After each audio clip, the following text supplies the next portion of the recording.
All right, as we speak, the president is conducting a series of meetings with the North Korean dictator, Kim Jong-un. They just met, they shook hands, they had a photo op, and tomorrow the president will join us right here on this program for an important one-on-one, and he'll bring you inside that room. But we begin tonight. How did we get here? And we want to detail the president's goals, how political opponents of the president are purposely trying to create artificial, unrealistic expectations so that they can say, oh, this is a failure, when we've gotten so much out of this already before it even started. No one predicted that these talks would immediately result in the complete and total denuclearization of North Korea. This is going to be a process. As the Secretary of State Mike Pompeo said, well, the hard work actually begins after the summit. And it's very important to remember what President Trump, what he just said a few days ago. He told us exactly that this is a process. It's a long process. And here's what he said. Our people have been in Singapore. Our people have been working very, very well with the representatives of North Korea. So we're going in with a very positive attitude, and I think we're going to come out fine. But I've said it many times. Who knows? Who knows? May not work out. It's a good chance it won't work out. There's probably an even better chance that it will take a period of time. It'll be a process. So this is going to be an ongoing process. Kim Jong-un going, as the president said, he can go at his own pace. He can go faster, he can go slower. Now, obviously, we can't forget the untrustworthy nature of Kim Jong-un and his predecessors. We learned from history. Now, North Korea won't agree to our terms. The president, well, he stated many times he will walk away. That would be the right thing to do. He already canceled this meeting once, and they were kind of begging him to come back. One thing is certain. This president's not going to be duped into sending cash loads of or cargo planes full of cash like Bill Clinton did in the 1990s, promising, oh, they'll never get nuclear weapons. We know that the former president, President Clinton's policy in North Korea was an abject failure. Kissing the rings of despots, it doesn't work. Trying to bribe them doesn't work. Frankly, it's a form of insanity. In order to avoid these historical mistakes and Clinton's blunder, well, we hope, President, and it seems to, leading up to this, well, the president is now following the lead of a predecessor named Ronald Reagan. And just like President Trump, Reagan deployed a policy, a philosophy of peace through strength, trust but verify, a very aggressive military posture.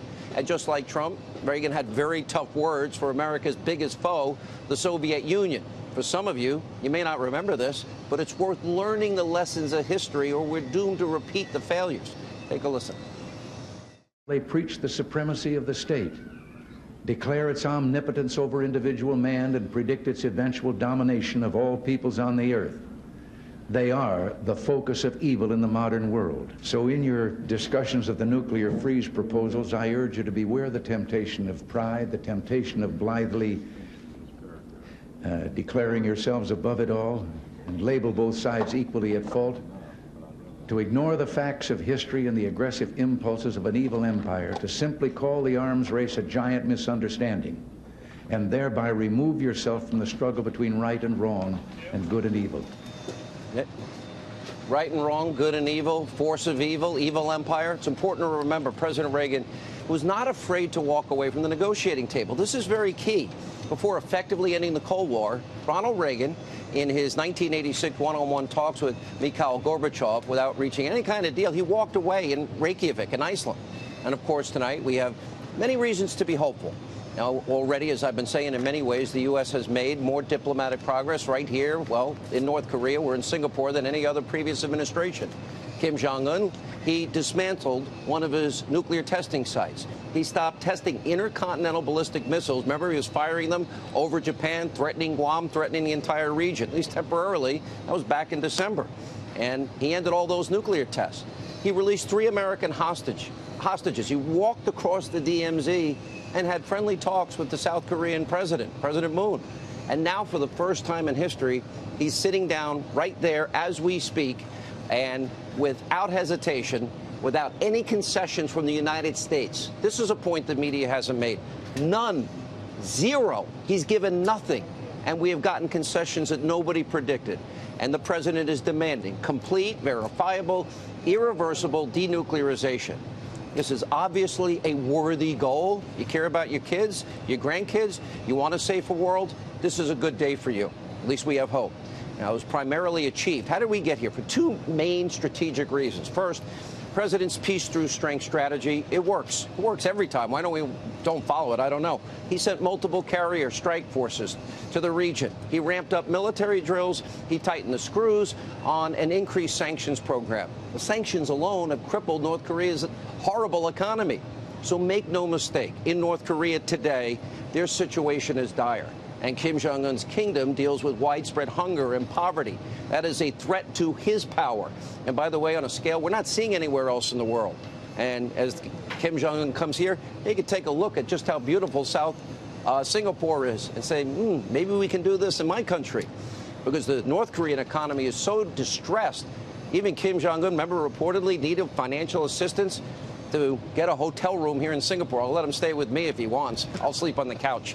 Anyway, it's a primary way. This is the important lesson. Trump forced Kim Jong-un to the negotiating table through an improved relationship with the Chinese president. China is North Korea's biggest ally, trading partner. Many analysts believe that China holds the key to a safe Korean peninsula. He can pressure Kim Jong-un and his regime like no other country. And so tonight, the world is watching. We're watching here in Singapore. And you still have people on the left, predictably. I've said many times that if the president actually gave $1 million or more to every American citizen, you'd have people on the left saying, why isn't it $2 million? And there are people that President Trump's success is a failure for them.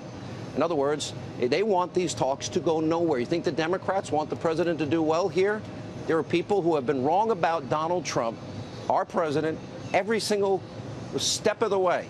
Some pundits, so-called journalists, fake news, they claim, oh, Trump is leading us to a nuclear holocaust because of his tough words and actions against North Korea. The same people, let me see, they predicted and laughed at the idea that Trump could win the Republican primary. They laughed at the idea he could beat Hillary Clinton. The same people didn't believe that Trump's economic agenda would be this successful in 500 days. The same people who predicted President Trump would already be impeached by now. Now, of course, President Trump won the election. The economy is soaring. We have the lowest unemployment rate in half a century. We have more jobs available in America than we have people to fill them on the unemployment lines. The lowest unemployment rate in 14 states, lowest unemployment record for African Americans, Hispanic Americans, women in the workplace. More jobs available than people on unemployment. Pretty amazing for 500 days. GDP growth, it's at a faster pace than at any time during the 8 years of Obama. Oh, yeah, and President Trump is still in office. No legitimate threat of impeachment, not a shred of evidence about Trump, Russia, collusion. He's constantly wrong in the fake news media. These overpaid, lazy, so-called journalists. Really? It makes them look bad when the president's successful and it helps our country and helps the world? Oh, and for Democrats, they want to get back in power. I get it. If he's successful, that doesn't help them. Anyway, once again, this has been on a grand scale. People have underestimated Donald Trump again and again. And sadly, even some of them want him to be failing so they can be proven right. And many are incapable of ever reporting objectively on this president. And by the way, now some are even claiming Trump wasn't prepared for the summit. Oh, they'll never win. Watch this. He has been preparing for this all along in his imagination. No, there is a difference between studying up for it. This is not a dog who likes to learn new tricks. He relies on the same methods over and over again. We've been told that Kim has been preparing for months. The president tells us he will depend on instinct, feel, and touch. What I'm really worried about with President Trump is this whole thing, you know, I'm God's gift, I will go in a moment, and I will know within 30 seconds whether there will be a deal or not, and whether I know the history of North Korea doesn't matter, it does matter. He said, I've been preparing all my life. I'd love to know, Mr. President, when was that? When you appeared in a Playboy softcore porn movie? Was it when you body slammed Vince McMahon, the head of the World Wrestling Federation? Or was it when you were leaking information, when you were disguising yourself as your own PR guy, talking to tabloids about what a great lover you were?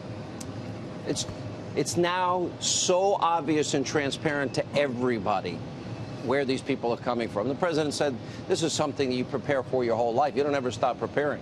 Now, the media, some of their friends in the Democratic Party, okay, they've got their position. We understand.